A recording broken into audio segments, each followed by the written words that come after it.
This one we're asked to solve it again, but this time we're asked to solve it by graphing. And to solve it means we've got to find out what the value is of x and what the value is of y. In this particular one, we're looking to graph them. Now, when we graph them, we're going to put them on a graph, obviously, but we're going to be looking for the intersection points. This one's a little bit unique because it's a quadratic, so we're going to have that parabola, that U shape, if you will. So you can graph these one on a graph paper, but I recommend that you use a calculator. So let's bring in this is just a TI-84. Alright, so let's look at this one here. We're just going to plug it in just as we see it here. It's already y equals, so we don't need to mess with that at all. So we just go into our y equals button here. And it's x squared minus 2. So here's your x button. Your squared is right here. X squared minus 2. Your next one will be 2x plus 1. 2x plus 1. Okay, so then you just go to your graph. Well, let's go to zoom. I always like to do the standard one just to see if it's there. About 90% of the time it'll show up in that standard window. That's 6. Zoom 6. And then it will pop up here. There's my blue one. There's my parabola. That's my quadratic. This one here. And then there's going to be an intersection on this one here. If you notice here, this one's kind of unique because it intersects twice. 2 different times right here. And so what that kind of looks like, let's kind of draw one here. And we've got to be looking for these two intersecting points.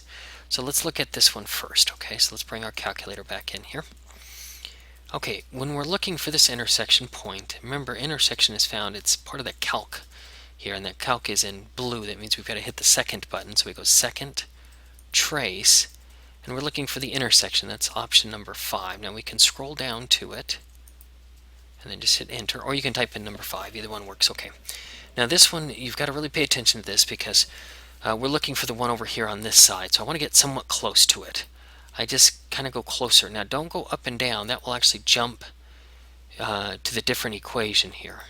So just go left or right and get somewhat close. I see that this is close. That's good enough. I hit enter. It automatically will jump to your other line. In this case, mine's the red line. So it jumps there. And then it asks for my second curve, and that one's close enough, so I just hit enter. It'll ask me to guess, and so I'll hit enter one last time, and it tells me that my intersection point is -1, -1 right here, which is fantastic. I found one of the points here. So I'll go ahead and label that one. That's -1, -1. So far so good. We're halfway there. Now we just need to find this one up here.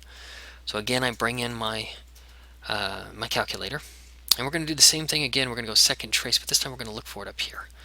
So we go second trace, and it's intersection, which is 5. Okay. Notice how I was right here. It stopped me right there last time.